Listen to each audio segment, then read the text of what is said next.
Nous commencerons cette vidéo en expliquant une situation controversée survenue ces derniers jours impliquant un joueur de Barcelone, et après avoir expliqué, je souhaite connaître votre opinion à ce sujet ici dans les commentaires.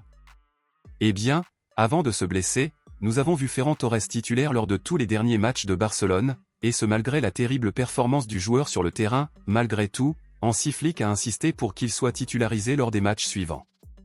Compte tenu de cela, beaucoup ont commencé à se demander, pourquoi Ferran Torres reçoit-il autant d'opportunités? Alors mon ami culé, on vient de confirmer aujourd'hui que Ferran Torres joue beaucoup de minutes parce que Barcelone veut que les clubs le voient jouer car ils veulent le vendre lors du prochain mercato.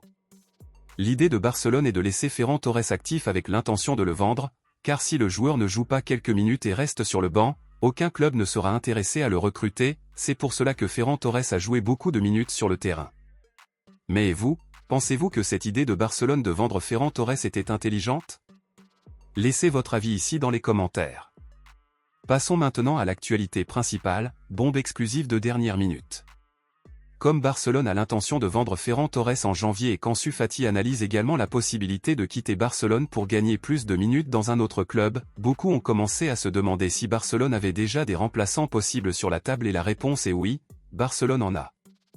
Dans ce contexte, il a été confirmé ces dernières heures que Barcelone avait déclaré qu'il chercherait à signer un pré-contrat avec l'attaquant allemand de 28 ans, Leroy Sané, qui joue actuellement au Bayern Munich.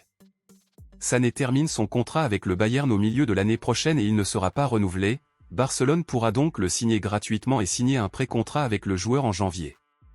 Hansi Flick soutient la signature de Sané car les deux ont déjà travaillé ensemble pour l'équipe nationale allemande et le Bayern Munich. L'entraîneur de Barcelone connaît donc déjà bien le joueur.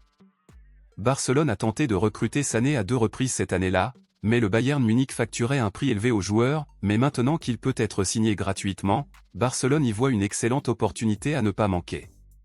Dans ces conditions, selon vous, soutenez-vous ou non la signature de Leroy Sané?